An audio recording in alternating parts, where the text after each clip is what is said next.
नमस्कार, बहुत स्वागत है आपका। मैं हूं आपके साथ सुमित झा। आप देख रहे हैं इंडिया न्यूज। शुरुआत बड़ी खबर से। कच्छ में आज जवानों के साथ पीएम मोदी की दिवाली, और पीएम मोदी ने जवानों को अपने हाथों से मिठाई भी खिलाई है। हर साल की तरह जवानों के साथ दिवाली मनाने का सिलसिला इस साल भी पीएम मोदी का जारी है। इस बार कच्छ पहुंचे हैं, गुजरात के कच्छ, जहां पर जवानों के साथ, बीएसएफ जवानों के साथ उन्होंने दिवाली मनाई। और तस्वीरें देखिए, अपने हाथों से मिठाई खिलाते हुए। ये अपनापन है पीएम मोदी का, और उन जवानों का हौसला बढ़ाने की कोशिश। लगातार 11वीं बार जवानों के साथ दिवाली मनाई। यहाँ उन्होंने बीएसएफ, आर्मी, नेवी और एयरफोर्स के जवानों को मिठाई खिलाई। 11 साल में अब अलग अलग जगहों पर वो पहुंच चुके हैं। सियाचिन से शुरुआत हुई थी 2014 में, उसके बाद से अलग अलग सरहद पर तैनात जवानों के साथ उन्होंने दिवाली मनाई। दिवाली के मौके पर वो जवानों के साथ ही रहते हैं। सबसे ज़्यादा वो 4 बार जम्मू कश्मीर में जवानों के बीच पहुंचे। इससे पहले सरदार वल्लभ भाई पटेल की जयंती और एकता दिवस के मौके पर गुजरात के केवड़िया पहुंचे थे, और वहाँ उन्होंने साफ साफ कहा कि अगर कोई कहता है कि एक है तो सेफ है, तो कुछ लोग इसे गलत बताने लगते हैं। इन लोगों को देश की एकता अखर रही है। हमें ऐसी प्रवृत्ति से पहले भी ज़्यादा सावधान रहने की ज़रूरत है। तो देखिए, बीएसएफ के जवानों को मिठाई खिलाते हुए तस्वीर गुजरात के कच्छ में जवानों के बीच बोट में भी नजर आए। और एक साथ आप तस्वीरें देखिए, 2014 से लेकर 2023 तक जब जब दिवाली आई तो वो जवानों के बीच ही गए। पीएम मोदी जवानों के बीच ही नजर आए। 2014 से 2023 तक मोदी की जवानों के साथ दीपावली मनाने की ये तस्वीरें देखिए। और हर साल वो जवानों के बीच उनके अंदाज में, उनके ही जोश को भी महत्वपूर्ण है। 2 संदेश, एक तो सेना के जवानों के साथ देश खड़ा है, ये संदेश, और दूसरा दुश्मनों को भी संदेश कि देख लीजिए हमारे जवानों का ये हौसला। संजय शर्मा हमारे साथ जुड़े हुए हैं, सीनियर एडिटर। संजय, 2014 से जो शुरुआत हुई 2024 तक वो लगातार जारी है। सियाचिन से जो शुरुआत हुई वो आज कच्छ में भी हम तस्वीरें देख रहे हैं। जगह भले ही बदली हो, सरहद भले ही बदले हों, लेकिन पीएम मोदी का अंदाज नहीं बदला है।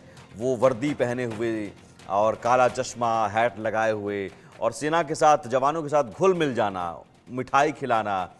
कई बार हमने देखा उनके साथ एक हंसी मजाक का माहौल भी बनता है। तो ये कोशिश होती है कि सेना के जवानों को परिवार की कमी ना खले, बल्कि ये मैसेज जाए कि पूरा देश परिवार की तरह उनके साथ खड़ा है। बिल्कुल, प्रधानमंत्री नरेंद्र मोदी पर भी ये आरोप लगाया जाता था विपक्षी दलों के नेताओं के द्वारा कि आपका तो परिवार ही नहीं है, इसलिए आपको नहीं पता कि परिवार की जरूरतें क्या होती हैं। प्रधानमंत्री नरेंद्र मोदी ने इसका जवाब देते हुए कहा था कि देश की 140 करोड़ जनता मेरा परिवार है। इसी बात को प्रधानमंत्री नरेंद्र मोदी लगातार साबित भी करते रहते हैं। पहली बार जब प्रधानमंत्री बने थे नरेंद्र मोदी 2014 में, तो सबसे पहले सियाचिन गए थे। वहां पर जाकर के बॉर्डर पर, इंडिया चीन बॉर्डर पर जाकर के उन्होंने भारत के सैनिकों के साथ दिवाली मनाई थी। हमने देखा पिछली बार भी हिमाचल प्रदेश जाकर के सैनिकों के साथ दिवाली मनाई, और इस बार भारत पाकिस्तान की सीमा पर कच्छ बॉर्डर पर पहुंचे हुए हैं प्रधानमंत्री, और उसी अंदाज में, सैनिकों के अंदाज में ही, सैनिकों के बीच जाकर के उनको मिठाई खिलाते हैं, उनके साथ दिवाली बनाते हैं। और एक संदेश, बड़ा संदेश ये भी देते हैं कि अगर आप अपना घर परिवार छोड़ करके सीमा की सुरक्षा कर रहे हैं, देश की सुरक्षा कर रहे हैं, तो पूरी देश की जनता, पूरा देश आपके साथ खड़ा हुआ है। आपके साथ त्योहार मनाने खुद देश का प्रधानमंत्री नरेंद्र मोदी चल करके आया है। एक बड़ा संदेश सैनिकों को देते हुए नजर आते हैं प्रधानमंत्री। और साथ ही साथ जो सीमावर्ती जो देश हैं, पाकिस्तान जैसे देश जो भारत के विरोध में लगातार भारत विरोधी गतिविधियों को बढ़ावा देता रहा है, उसको भी एक बड़ा संदेश है कि आप इस तरह की किसी भी तरह की चूक करने की कोशिश मत करना, क्योंकि भारत के सैनिक लगातार तैयार हैं, हर समय तैयार हैं, हर पल तैयार हैं। और ये एक मैसेज भी है प्रधानमंत्री नरेंद्र मोदी का देश के सैनिकों के लिए भी, और पूरी देश की जनता की तरफ से सैनिकों को दिवाली की बधाई भी देते हैं। और साथ ही साथ देश के पहले से प्रधानमंत्री नरेंद्र मोदी जो देश के सैनिकों के बीच में जाकर के हर साल की तरह इस साल भी दिवाली मनाते हुए नजर आ रहे हैं। और बिल्कुल ये कोशिश इसलिए भी बहुत ज़रूरी है क्योंकि हमारे देश के जवान अपने घर बार से दूर, परिवार से दूर देश की सुरक्षा में तैनात रहते हैं, ड्यूटी में तैनात रहते हैं, तो उन्हें कमी न खले। लेकिन पीएम मोदी की मौजूदगी अपने आप में कहीं ना कहीं हौसला बढ़ा देती है। और वो भारत माता की जय के नारे, जो तस्वीर भी आपने भी देखी होगी, हम देख रहे हैं लगातार, बोट पर पीएम मोदी चढ़कर जाते हैं, खुद सेना के जवानों के साथ बातचीत करते हैं, फिर भारत माता की जय के नारे लगते हैं। क्या क्या होता है दिवाली के मौके पर? इन 10 सालों में भी आपने देखा होगा, क्या कुछ होता है दिवाली के मौके पर सेना के जवानों के साथ? किस तरह से ये दिवाली मनाई जाती है? देखिए, सैनिक जब लड़ता है तो वो ताकत से नहीं लड़ता, वो जज्बे के साथ लड़ता है। तो उसका जज्बा बरकरार रखने के लिए, उसका मनोबल बढ़ाने के लिए उसके साथ पूरा देश खड़ा हुआ, देश का प्रधानमंत्री उसके बीच में आ रहा है, उसको मिठाई खिला रहा है, उसके साथ दिवाली मना रहा है। एक तरह से सैनिकों को जिस तरीके का आप सैल्यूट कह सकते हैं प्रधानमंत्री नरेंद्र मोदी देते हैं, सम्मान देते हैं, वो एक बहुत बड़ी बात है। और उसको लेकर के सेना में भी उत्साह आप देख सकते हैं। इस भारत के सेना का जिस तरह से मनोबल आज की तारीख में बढ़ा हुआ है, जब से नरेंद्र मोदी प्रधानमंत्री बने, लगातार ये मनोबल लगातार बढ़ता जा रहा है, क्योंकि नरेंद्र मोदी ने कई चीजें ऐसी करके दिखाई है। जब भी देश पर कुछ किसी भी तरह का आक्रमण होता है या भारत के अंदर घुसपैठ होती है, सेना के जवानों पर हमला होता है, तो हमने देखा पुलवामा के बाद किस तरह का जवाब पाकिस्तान को दिया गया था। सीधे सीधे सर्जिकल स्ट्राइक की गई थी। चीन, जो दुनिया का सबसे शक्तिशाली देशों में से एक माना जाता है, उसको अपनी सेना पीछे हटाने के लिए प्रधानमंत्री नरेंद्र मोदी ने मजबूर कर दिया, और ये करके दिखा दिया। तो नरेंद्र मोदी वो शख्स हैं जो करके दिखाते हैं, सेना का मनोबल बढ़ाते हैं, और भारतीय सेना ऐसे प्रधानमंत्री को पाकर के वाकई धन्य कहती है। और साथ ही साथ सेना के जवानों का मोरल भी लगातार आसमान की तरह बुलंदी पर पहुंच रहा है। संजय, कच्छ का रण कहा जाता है, बहुत विपरीत परिस्थितियां होती हैं। बाकी बॉर्डर के मुकाबले यहाँ की परिस्थिति बिल्कुल अलग है।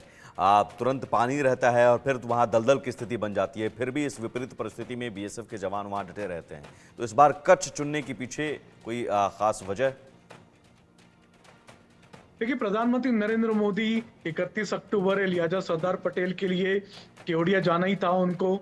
तो वहीं से वहीं वो गुजरात में ही, कच्छ की बॉर्डर गुजरात में ही लगती है, भारत पाकिस्तान सीमा पर स्थित है। तो प्रधानमंत्री नरेंद्र मोदी ने हर बार अलग अलग वेन्यू वो खुद तय करते हैं, वो खुद डिसाइड करते हैं।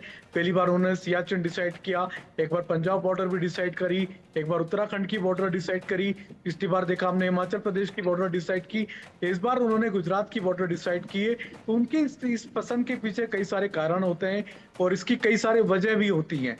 तो प्रधानमंत्री नरेंद्र मोदी लगातार संदेश सैनिकों को भी देते हैं, पड़ोसी मुल्कों को भी देते हैं, और लगातार इसी तरीके की हर साल दिवाली प्रधानमंत्री नरेंद्र मोदी सैनिकों के बीच में मनाते हैं। केवड़िया जाकर के उन्होंने बड़ा संदेश दिया, सरदार पटेल की जयंती पर उन्होंने देश की एकता अखंडता की याद दिलाई। साथ ही साथ उन्होंने एक बात और बड़ी कही है कि इस बार देश में शहरी नक्सली काफी बढ़ गए हैं। तो ये शहरी नक्सली शब्द का उपयोग प्रधानमंत्री नरेंद्र मोदी ने अपने विरोधी दलों के लिए किया है। साथ ही साथ उन्होंने एक और चीज कही है कि हम एक रहेंगे तो हम सेफ रहेंगे। तो एक रहेंगे, सेफ रहेंगे, एक बड़ा मैसेज देते हुए प्रधानमंत्री नरेंद्र मोदी नजर आए, और अब सैनिकों के बीच में जाकर के दिवाली मना रहे हैं। उनका हर बार यही क्रम होता है, दिवाली के दिन सैनिकों के बीच जाते हैं, उनका मोरल बढ़ाते हैं, उनके बीच में जाकर के त्योहार मनाते हैं, ताकि उनको अपने परिवार की कमी न खले। और साथ ही साथ एक संदेश और देते हैं कि उनका परिवार यही देश है, इसी देश के नागरिक हैं, देश की सेना के जवान भी उनका परिवार। बिल्कुल, बॉर्डर से तो बॉर्डर पर दिवाली मनाकर, सरहद पर जवानों के साथ दिवाली मनाकर संदेश दुश्मन देशों को तो देते ही हैं। लेकिन आपने जैसा कहा कि इससे पहले जब लौह पुरुष सरदार वल्लभ भाई पटेल की जयंती पर पहुंचे केवड़िया, वहां से एक सख्त संदेश दे दिया कि आतंक के आकाओं को अब देश छोड़ना होगा, नहीं तो भारत उन्हें छोड़ेगा नहीं। नक्सलवाद अब आखिरी सांसें गिन रहा है। नक्सलवाद का जिक्र करते हुए, आतंक का जिक्र करते हुए ये एक संदेश उन देश में रह रहे उन लोगों को साफ तौर पर दिया कि सरहद पर डटे जवान जो देश के बाहर दुश्मन हैं उनसे निपट रहे हैं, लेकिन देश के अंदर दुश्मनों से हम निपट लेंगे और निपटने की पूरी तैयारी है। बिल्कुल, प्रधानमंत्री नरेंद्र मोदी ने बिल्कुल सख्त रवैया अपनाया हुआ है देश के दुश्मनों के लिए, जीरो टॉलरेंस का मुद्दा बनाया। आतंकवाद के लिए भी हमने देखा किस तरीके से हर चुनौती का सामना करने में हमारी सेनाएं सक्षम नजर आती हैं, लेकिन उनको कभी भी इस तरीके का फ्री हैंड कभी भी पूर्ववर्ती सरकारों में नहीं दिया गया था। कभी भी किसी भी देश का, हमारे देश का प्रधानमंत्री लगातार सेना के बीच में इतनी बार नहीं गया। आज सिर्फ प्रधानमंत्री नरेंद्र मोदी नहीं, रक्षा मंत्री राजनाथ सिंह भी आज तवांग के दौरे पर हैं, अरुणाचल बॉर्डर पर हैं, जो चीन से के साथ सीमा सटती भारत की। तो लगातार सेना को ये भी संदेश देते हुए नजर आती है सरकार कि हम आपके साथ खड़े हुए हैं, आप अकेले नहीं हैं। और ये एक बड़ा संदेश होता है सेना के लेकिन लिए। यहाँ पर अर्बन नक्सल का जिक्र जो उन्होंने किया कि अर्बन नक्सलियों का और गठजोड़ जो है वो उसे पहचानना होगा, ये इशारा किस तरफ था? और अर्बन नक्सली का एक नया मॉडल अब आ रहा है, ये उन्होंने कहा कि नया मॉडल अब बन रहा है, ये किस तरह का बिल्कुल, मॉडल है? अर्बन नक्सल शब्द का उपयोग प्रधानमंत्री नरेंद्र मोदी ने पहली बार आज स्पीक में किया अपनी, और इसका साफ साफ मतलब है कि विरोधी दलों को उन्होंने निशाने पर लिया है कि जिस तरह से विरोधी दल लगातार कभी जातिगत जनगणना की बात करते हैं, हुए सरकार को घेरते हैं, कभी कई सारे ऐसे मुद्दे उठाते हैं जिससे के कारण देश को नुकसान उठाना पड़ता, देश को नीचा देखना पड़ता है। उन्होंने राहुल गांधी का नाम नहीं लिया, लेकिन जिक्र जरूर किया कि ऐसी बातें करते हैं बाहर जाकर के, विदेशों में जाकर के, जिससे कि देश के निवेश पर फर्क पड़ता है, देश की छवि खराब होती है। देश की छवि खराब करना, देश में अगर निवेश को आप प्रभावित करते हैं तो भारत की अर्थव्यवस्था भी प्रभावित होगी। जबकि भारत आज देश में नहीं, दुनिया में 5वें नंबर की सबसे बड़ी अर्थव्यवस्था बना हुआ, और लगातार बढ़ते हुए नजर आ रहे हैं भारत के कदम, और भारत कभी भी तीसरे नंबर की अर्थव्यवस्था बन सकता है। तो भारत के प्रधानमंत्री नरेंद्र मोदी का यही कहना था कि शहरी नक्सली सिर्फ अपना ही नुकसान नहीं कर रहे, वो पूरे देश का नुकसान करने में लगे हुए हैं। वो किसका विरोध कर रहे हैं? नरेंद्र मोदी का विरोध करते करते वो देश का ही नुकसान करने में तुल गए।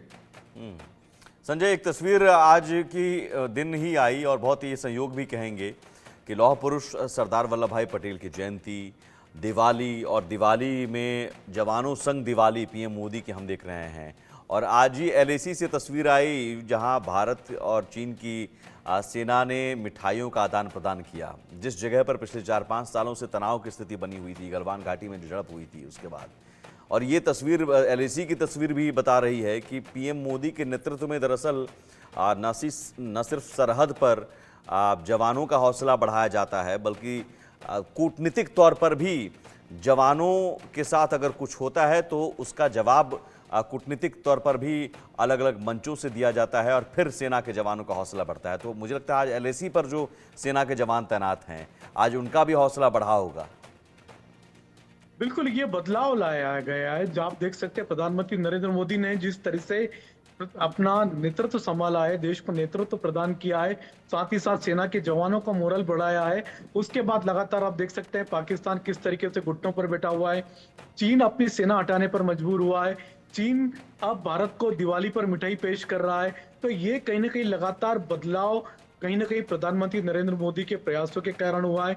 दुनिया में नहीं, ग्लोबल लेवल पर प्रधानमंत्री नरेंद्र मोदी की छवि जिस तरह से बढ़ी है, जिस तरह से भारत की और प्रधानमंत्री नरेंद्र मोदी की हाइट बढ़ी है, रूस और यूक्रेन वार रुकवाने के लिए पूरी दुनिया की निगाहें प्रधानमंत्री नरेंद्र मोदी पर लगी हुई है। हमने देखा किस तरीके से, चाहे हम G20 की बात करें, चाहे G9 की बात करें, G8 की बात करें, दुनिया के जितने भी बड़े बड़े देशों का समूह है, उन सब में भारत को जिस तरह से प्राथमिकता मिलती है, इंपॉर्टेंस मिलता है, वो एक देखने लायक बात है। वो सिर्फ प्रधानमंत्री नरेंद्र मोदी की कहीं ना कहीं ऐसी विदेश नीतियां हैं, और साथ ही साथ भारत जिस तरीके से मजबूती से खड़ा हुआ है अब पूरी दुनिया के सामने, वो कहीं ना कहीं ऐसी बातें दिखाता है कि प्रधानमंत्री नरेंद्र मोदी और भारत, ये दोनों को ही अब दुनिया भर में एक मजबूत देश के रूप में देखने लगे।